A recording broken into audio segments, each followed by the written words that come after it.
One of the most affecting stories in the Mahabharata is that of Abhimanyu, the son of Subhadra and Arjuna.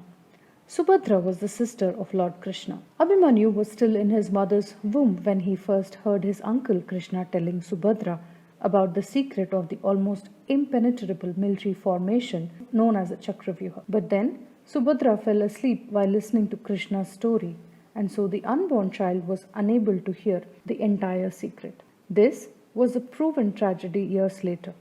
During the great war of Mahabharata, by which time Abhimanyu had grown up into a strong and mighty warrior, his memory of what he had heard about the Chakravyuh before he was born took him all the way into the formation, but he could not emerge out of it.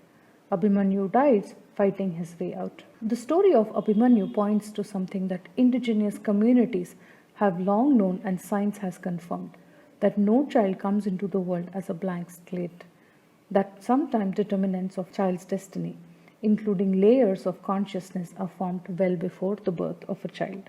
After the Pandavas lost the game of dice, all the Pandavas along with Draupadi were sent to exile for 13 years. Subhadra, Lord Krishna's sister, during this period stayed with her brother in Dwarka, where she, along with her family members, raised Abhimanyu. He was trained in arms and warfare by Pradyumna, Balrama, and Krishna. Abhimanyu was given the Raudra bow by Balrama. Before the war of Kurukshetra, the Pandavas stayed with Virata, the king of Matsya kingdom. He asked Arjuna to marry his daughter Uttara, but Arjuna refused to marry her as he was her teacher during the Agyatavas. However, he proposed the marriage of Uttara with young Abhimanyu. Abhimanyu agreed to marry her and they both got married in the city of Upaplavya. Uttara later got pregnant with a son. According to a folk tale named Sashirekha Parinayam, Abhimanyu married Sashirekha, the daughter of Balrama, before he married Uttara. There is no evidence of this event in the original epic,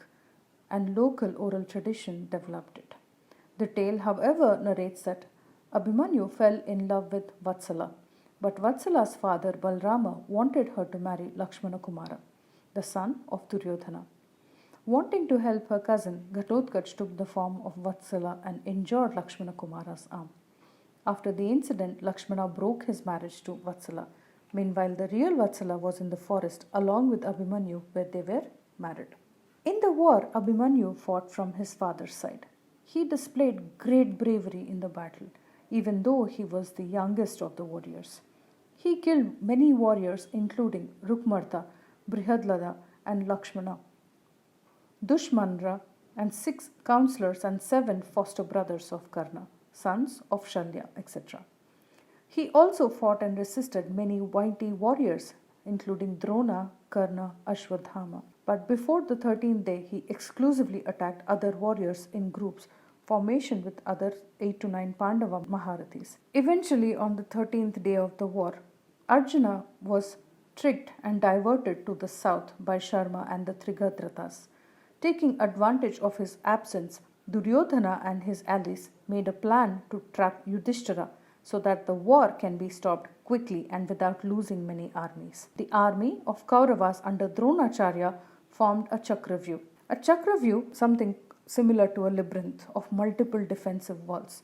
It was a military formation used to surround enemies during the war. Abhimanyu, while he was in his mother's womb, heard how to enter it but didn't know how to exit it. He went into the trap with his chariot, followed by his paternal uncles. Near the edges of the Chakravyuh, Abhimanyu ends up killing Lakshmana, the son of Duryodhana. Outraged by the killing of his son, Duryodhana orders Dronacharya to change the plan to kill Abhimanyu there, but the remaining 4 Pandavas followed Abhimanyu.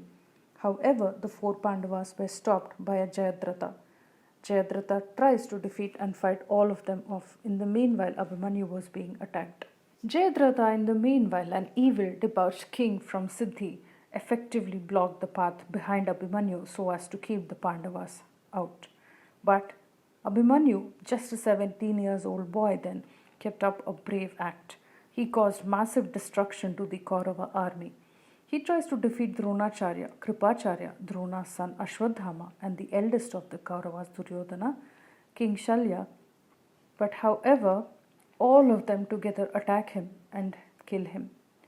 Karna shoots an arrow that broke the boy's bow, and arrow on Dronacharya's advice. Then he attacked him from behind. His charioteer was killed. His horses too were killed. His chariot broke into pieces. The brave boy had only a sword in hand and used the broken chariot wheel as a shield. All the Kauravas now at once pounced upon him with all their might, and in the end, Abhimanyu was killed brutally in the war. It was Abhimanyu's death that made a reluctant Arjuna decide that this was a battle, or rather a war, that he must just win, and it was the outcome that matters above all ethics that Kauravas had abandoned when killing an innocent 17-year-old boy, Abhimanyu. Abhimanyu's death was such a horrific shock to his father Arjuna. He was enraged by his son's brutal death. He kills Jayadratha with his heavenly arrow. Lord Sri Krishna had known all along that Abhimanyu's death would act as a trigger and a turning point in the war, and it would turn the tide in the Pandavas' favor. Until that point, the Pandavas had, however, followed all ethics of war and had not used their full potential. But Abhimanyu's death, they were struck by none other less defense but to fight back in a heinous fashion. The Kauravas committed a major breach in the ethics of code of war that was incumbent upon all Yodhas. Now the gloves were off on the part of the Pandavas, and Arjuna vowed and ensured that Jayadratha died a horrific death. Fired by a hunger for revenge, Arjuna and the Pandavas finished off every evil warrior who had targeted Abhimanyu.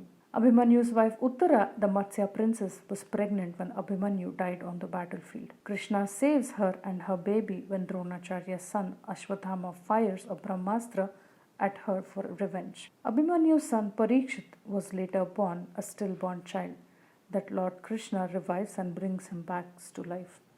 Parikshit then succeeds the Pandava as the king when they leave everything to go to the Himalayas forever.